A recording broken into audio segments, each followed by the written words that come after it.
right, traders, this is Blake Morrow. You are listening to the Morning Edge webinar. Hope everybody's having a great trading session. Happy Friday to you, and I'm really happy that it's Friday. It's a week before Thanksgiving week, and you know what? Um, I know Paul and I spent the last half an hour talking about things, and we need to get into the morning analysis. But let me also take just a minute to talk about next week. So next week is observance of Thanksgiving holiday here in the United States. First of all, we're probably going to have limited webinars Wednesday. Maybe not Wednesday, but Thursday and Friday. I haven't discussed it with the team about Friday. I'm probably realistically going to broadcast in the morning. I just don't know if I'm going to broadcast in the afternoon. So in other words, I'll probably broadcast the morning edge on Friday. But I don't know. I haven't made that decision yet. But what I will tell you is next week is going to be fairly light liquidity, and it's going to really start to thin out, come Tuesday afternoon, So as many traders, many people are in the United States are traveling on Wednesday to make it back to their families for Thanksgiving or make it out to wherever their families or friends are at. Those are times that I think you really have to be careful about positioning yourself in the market. It's going to be thin. I think I told you. I'll probably tell the story again next week about trading during Thanksgiving holidays. Because such thin liquidity. I mean, you can see literally several hundred pip moves intraday, and I have. So speaking from experience, I want to make sure that I warn you guys that whatever you're doing going into this next week, today is not such a big deal, Monday's not such a big deal, but you go into next week, make sure that you lighten up on your positions. When I say lighten up, that means take smaller positions.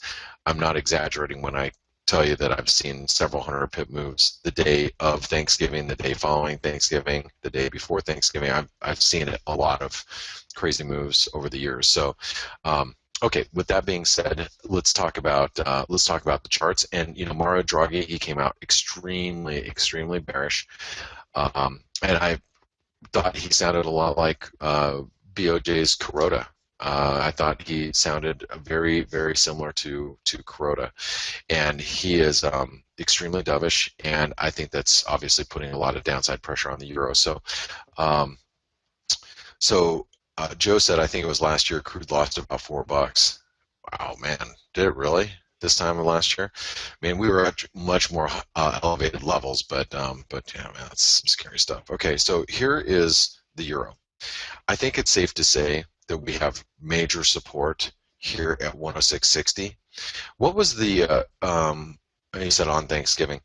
God, man, that's crazy. What is the what support did we write down yesterday? Did we write down 106.60 yesterday on the euro, guys? On the bias chart, I'm sorry, that's what I meant to say. 106.65. Otto Whale said 106.65. Okay, that's probably. I think what we'll do is we'll just put it down at 106.60. Here, I forgot to have the bias chart there. The spike low was 106.63. We have, obviously 106.68, 106.66. Here was just like 106.70 or close to 106.71. So I'm going to put in 106.60. I guess we put in 106.65 again, huh? Okay, we have to go with the assumption that this breaks. Not saying that it's going to break. I'm just going to say that with the bias chart, with here, I think we actually need to add another support level, because let's just imagine it does break. Then you have the 106.30 comes back into play. Okay, so let's just put both of those in 1.0630. All right, and then let's delete that. So 106.30, 106.65. So there's two support levels in the euro I think we need to be aware of, just in case we break through here. As I mentioned a little bit earlier this morning, I'm a little bummed out that that I missed this rally to sell. I was looking for, as you guys know, the last couple of days I was really looking for a tag of this, 786, hoping for, towards this yellow trend line here, this one coming through here. That's what I was hoping for, and we didn't get it, and it didn't quite get up there. But what's interesting where we're at right now? Let's just imagine we get a rally, right, in the euro from here. Where is it going to stop at? Well, we're back at the 618, right? We're back now. We'd actually test the trend line should we make it up there. So I'm going to put in resistance as 107.50, and if we can make it up there, that could provoke me into taking a short euro. Okay, if we got up there. Okay. I don't know if we'll make it up there today. I'm just, thinking, man, if for some reason it can, I have a hard time believing the euro is going to make it all the way up there, just knowing that Mario Draghi, his comments this morning, I mean, his comments really are, in my opinion, preparing the market for a December 3rd move. But the question is, at what duration? But duration and time, duration and amount of quantitative easing. So how much more are they going to expand their balance sheets? How much longer are they going to go past the original 18-month duration that we had thought? That's what's going to actually move the euro from here. But I think everybody is now very well prepared for action on December 3rd. If we don't get it, then we're going to get a euro squeeze, obviously, because the market will have to reprice. But I think now, going into the next 2 weeks, the euro is going to trade really heavy in anticipation of. So that's why we have to be looking to short the euro on rallies. And I doubt we're going to make it up to 107.50 today. But if we do, that would be a case of the Greek gods singing. And I'm not going to sing with the Greek gods right now. Okay, so anyway, and that's to your benefit. All right, so let's go ahead and take a look at the cable. All right, so let's go over to the pound, figure out what the pound's doing. So the pound traded, it's interesting, the pound just kind of rolled over, which is great because I don't know why, like the bottom just fell out of it, but I'm long the euro pound, so that's, that's helping my case, because I was a little worried about the euro pound this morning when it dipped down to, sub 70 pence again. But the pound dollar actually came under some big pressure. And for those of you yesterday that shorted the pound dollar, kudos. I was thinking that we could actually make it a little bit higher. Okay, now there's a couple things that we drew yesterday that was really interesting. So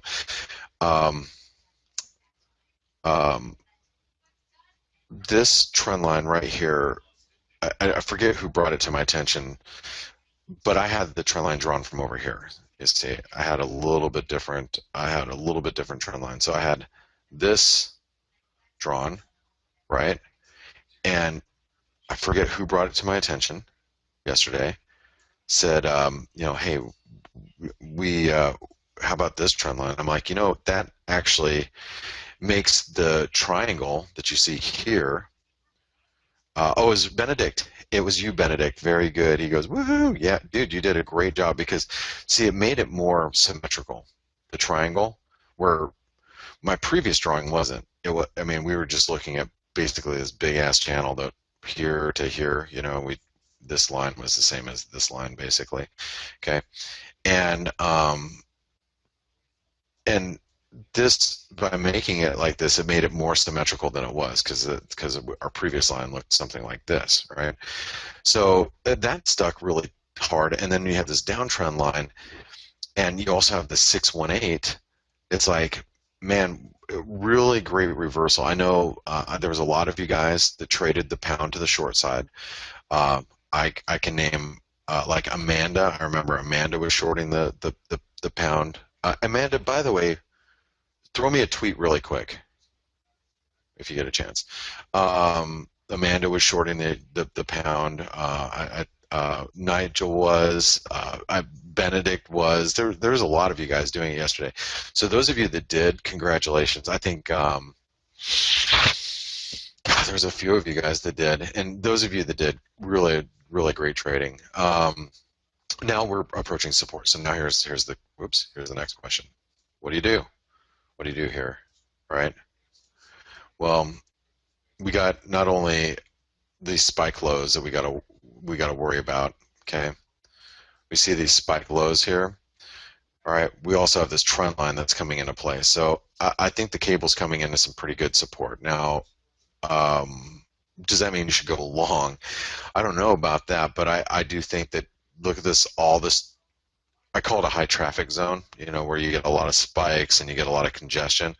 It's a lot of it coming in right here at this 152, 30 to 20, right through here. So I'm gonna write down just the quarter, which is the 152.25. Okay, 152.25 will be support. Now, it's loose support, very loose support. Okay. I just don't know where to. I don't know how close it is to here, but real loose support, and then resistance is going to be back at 153. Well, now I think anybody is like, okay, well, we're not going to make it all the way back to 153.50 today. Now I think any spike up to 153, you're going to find sellers now, okay, because people were caught off guard. There's no doubt about it. That on this move, there's a lot of people that got caught off guard with the cable on that sell-off. They're like, where the hell did this come from? And I'm sure a lot of traders are thinking that, like, oh my God, where did this? What happened here? So anyway, 153, 152.25. It's choppy. I'm gonna put it in a range, but 153. We're in a range, but man, it is chop city out there in the cable. All right, let's go over to the Swissy. So the Swissy, I have an order out, just so you guys know, right? My order to buy the Swissy is right here, 1.0080, just so you guys know. All right, that's where I have one order to buy the Swissy, and obviously if we get down to parity, I have to buy some more. But I think that it's possible we see those levels, maybe even as early as today. So with that being said, thank you, Amanda. This support is going to be really critical on the way back down. Okay, really, really critical on the way back down. So let's make sure we write that number down, 1.0080. 1.0080. This is going to be real critical support. Any dip within that vicinity, and I'm looking at longs. And you have to understand that if we do, and I'm totally prepared for it too. If we pop out of this channel, we're going lower. Okay, we pop out of this channel, we're going lower, and I am prepared to buy more Swissy on the way down. Okay, I do really want to be a short Swiss francs. I want to be long the dollar Swiss. I want to be long actually other Swiss pairs too, like the Euro Swiss, Pound Swiss. All those. I do want to trade all of those to the long side, and I want to do it on pullback. So hopefully we get a little bit of a pullback here. All right, now resistance for the Swissy. This trend line just rejected us. Okay, this is the complex head and shoulder pattern, still hasn't worked itself out. You know what? I'm going to delete all this crap because I hate head and shoulder patterns. I really do. Just remove this stuff, okay? Let's do this. All right. So at this stage, getting caught up in very minor moves here, but We have the 618 that comes in at 101.82, 101.80. That should be sufficient resistance today. I don't think it's great resistance, but 1.01. I'm just hoping that contains. I'm hoping that contains the Swissy. So it is bullish. I do want it to come down. I'm hopeful that it comes down. All right, but I'm hoping we see these levels down here. Okay, let's go into the yen. Here's the dollar yen. Mu Wang asks, am I still short the dollar yen? I am, as annoying as it is, but yes, I am. I've come to the conclusion now, Mu Wang, as long as we stay below 124, I am staying short the dollar yen. Now keep in mind, I'm short the dollar yen from 123.15. Still short from 123. I had to look at my price just to double check, but I'm still short from there. And as long as it stays below, I tweeted out that chart yesterday. As long as we stay below this blue line, and even if we make it up towards 124, I have no problem being short. I am actually looking for a much bigger move. You guys probably saw the direct correlation between gold and the yen that Sam pointed out yesterday. I think that's really important. I think gold's going to bounce. If gold continues to bounce, then that should keep the yen fairly well bid. But for today, I think we're in this big range, and we need to be just aware of it. 123.60, okay, 122.25, and I think you just have to be careful about getting stuck in the middle of this range like we are right now. Okay, so try not to get too wrapped up in, oh, oops, that's wrong, 122.25. Try not to get wrapped up too much that we're in the middle of the range, so get too directional. I may have a short on, but also keep in mind I've been short for last time we were up here, so I've been short for a week and a half maybe, okay, and I don't have a great price. I have a actually pretty crappy price, but I mean, if we trade down to 120, I'm gonna be happy with the price that I have. I'm just saying that I could have cherry picked that high a little bit, those highs a little bit better. So any rally, above like 123.20, probably not a bad short.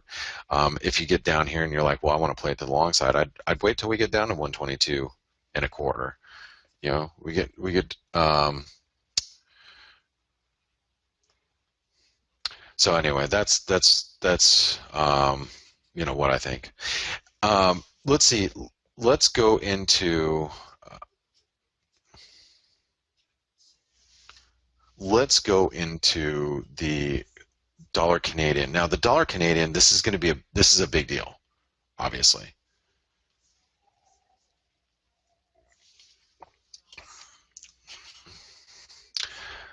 The dollar Canadian, we didn't get as low as I thought, and now I'm a little concerned that the dollar Canadian is going to start running without myself or running without.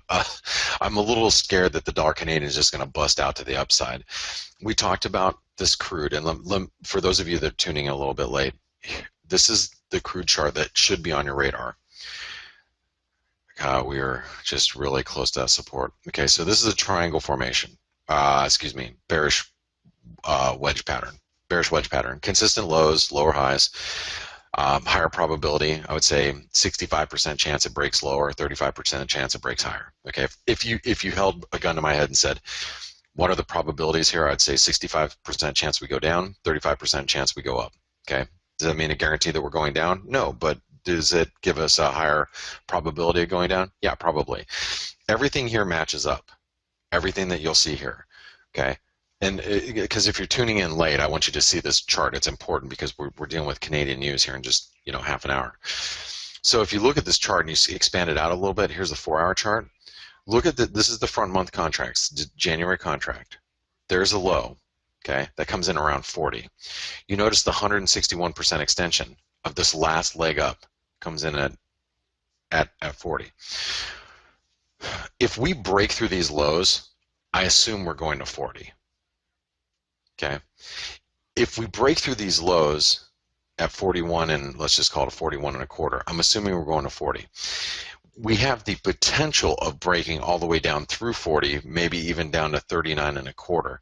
I can realistically see that happening because what I can see is stops getting taken out below those lows, tripping stops, and then that might set up for a really nice reversal. Now, with all that being said, what if crude drops below 40? My assumption is, okay, I'm giving you an assumption. My assumption is if crude breaks below 40, the dollar Canadian will go above that resistance, stop out anybody who's short, and then come back down again. Again, this is just, I'm making some assumptions here. We have a lot of Canadian data coming out today. We got retail sales and consumer prices. So I don't need to go any further than this, because I think this is where the rubber meets the road.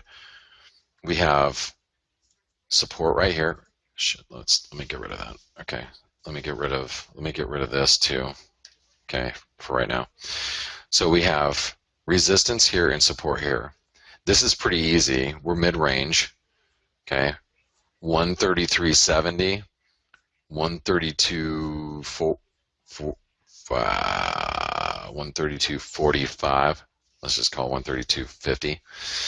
That's it. We're smack dab in the middle, and news is coming out in 30 minutes. All right.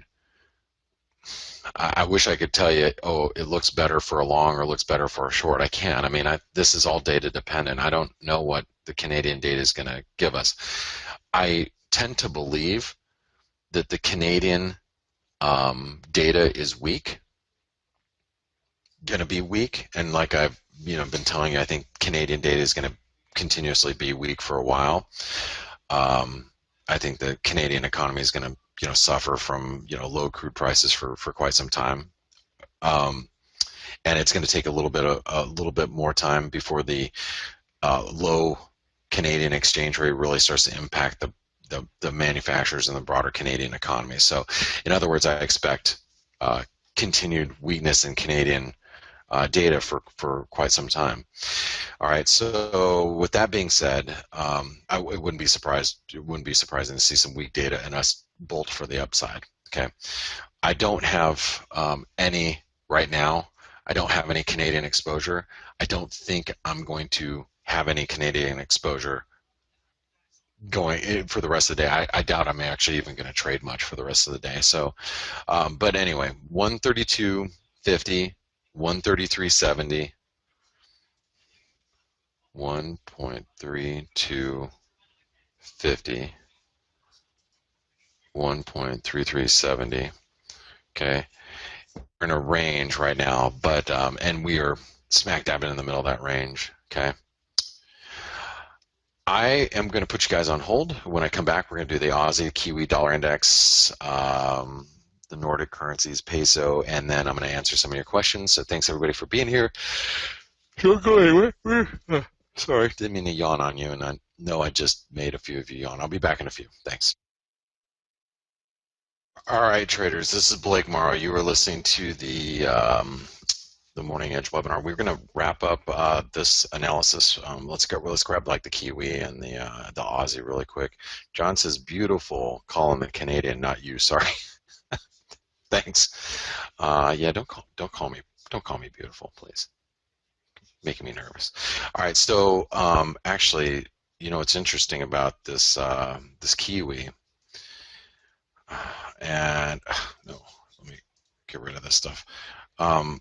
So this flag pattern played out pretty well. We stopped at 66. Okay, that would be measured, right? Damn it, I just didn't mean to do that. Okay, let's do it like this.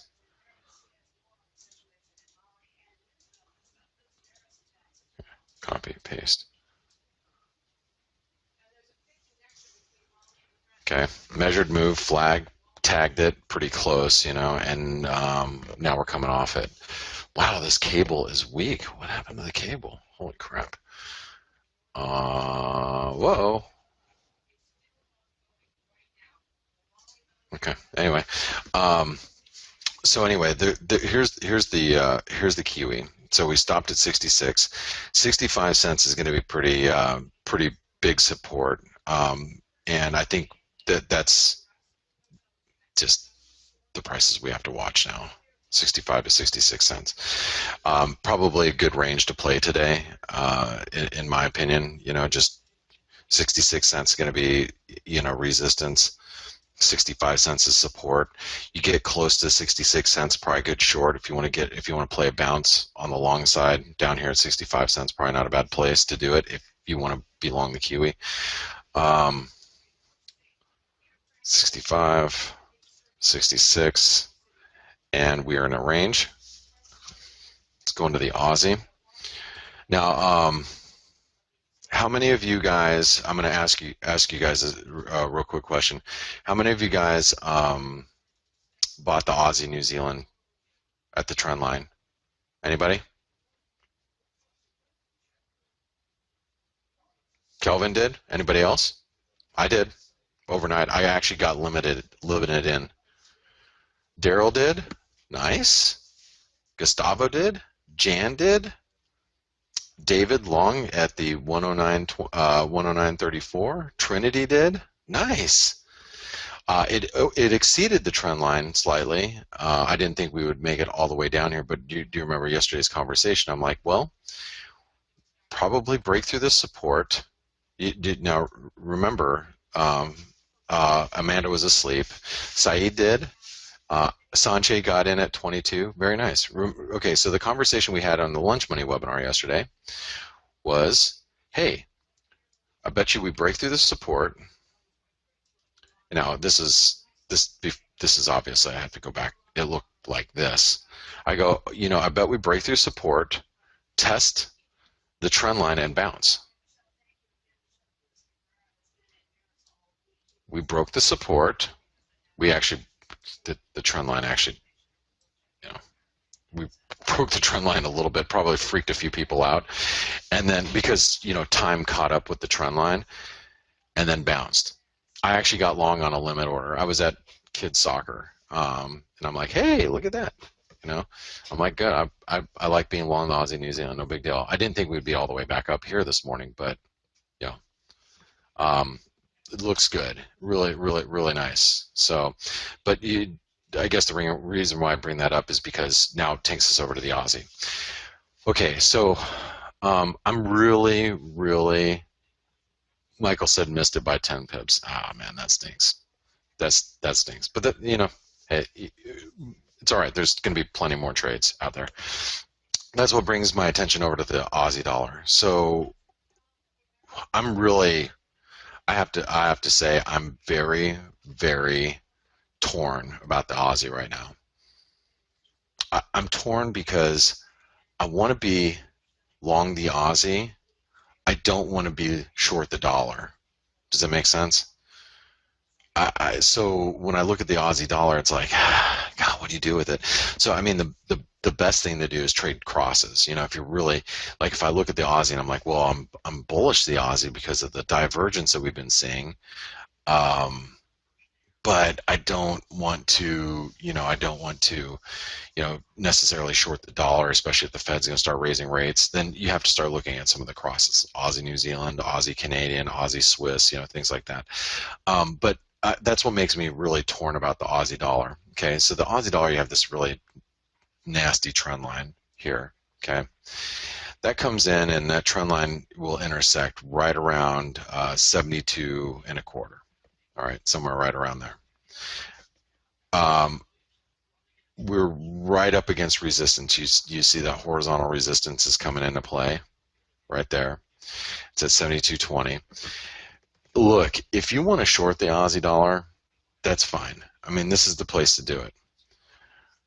But my 2 cents is, if we get above the 618 retracement right here, okay, because that's right above, we get above 72.40, I don't think you want to be on the short side of the Aussie anymore, because that means that we are actually breaking out on a daily chart. Okay, so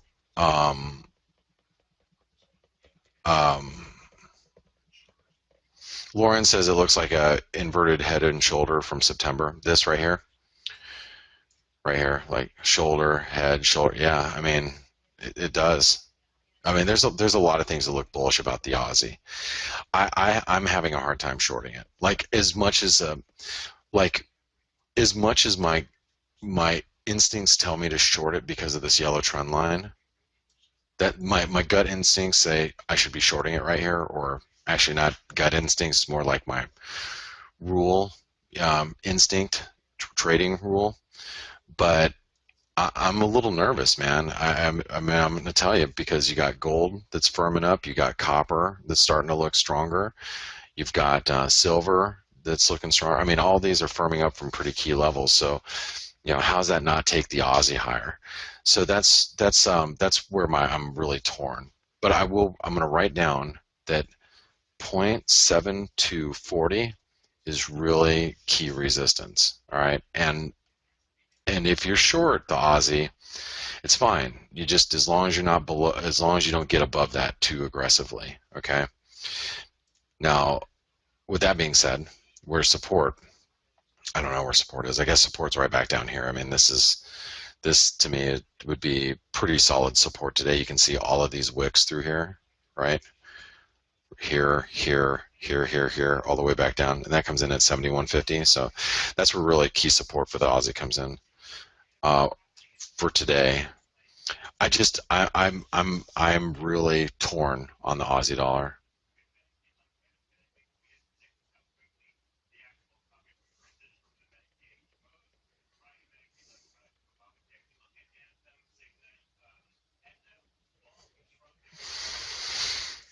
Okay, let's take a look at the dollar index.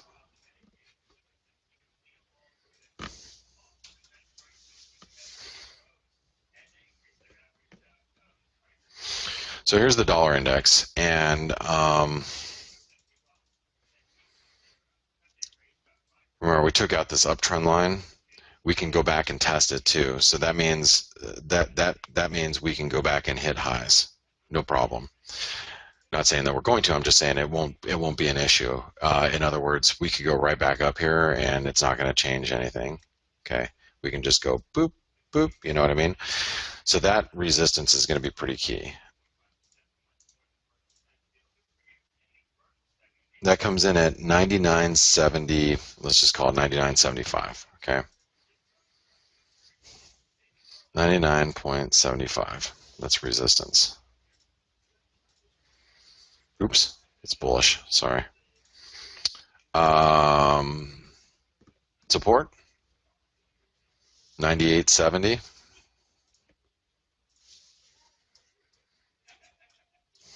Okay, and there we go. Let's go take a look at the peso. I'm gonna get into your questions here in just a second. So I just want to quickly go take a look at these, see if there's anything happening. Here's the peso. We have support coming in at 1660. Okay, that's a 618. Obviously, I don't know what to do with the peso here, but you'd be pretty careful with it. I mean, you can obviously buy it here and have very manageable risk, but it doesn't look too attractive to me. I mean, as far as, directionality goes, I guess we're coming into trendline support again. So here too, shoot, I guess I need to write that down, don't I? But that comes in a little bit lower, maybe 1650, and we're at 58.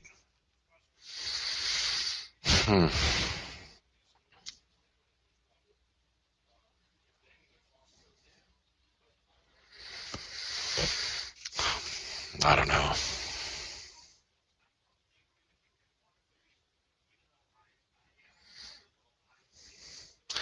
I would, okay, you know what? Here, let's get rid of this, and let's get rid of this for a second. I think we should write down 1650, because if we get to 1650 in the peso, you almost, I almost feel like I have to take a position. Okay, support 1650, because that's pretty major support. Look at the trend line that spawns all the way back from, I mean, you can go back all the way to 2014. Okay, all the way through. Look at how many touches we've had. You know, 1, 2, questionable 3, 4, 5, 6. I mean, this would be the 7th touch on this trend line.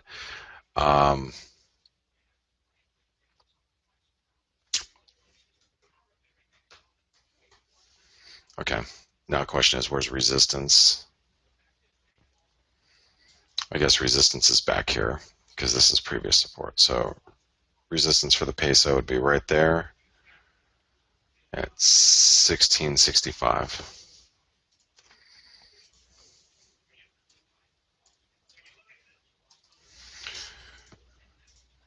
It's range, but we're getting to that bullish trend line. Let's just take a real quick at like the Nordic currencies. Norwegian krona, we held that 660 or 860. I actually shorted it yesterday for, I'm not exaggerating, for like 30 minutes, and I think I made like a couple of pips, like maybe made like $2. I I'm not I'm not exaggerating. I basically got out flat. I shorted it here and then covered it. It was right at 860 or just below 860, and I'm like, oh, I'm gonna get short, and then I just said, I don't want to. The dollar has moved too much already, so I covered it, and I did the same thing with the Swedish krona right here yesterday, like right around here.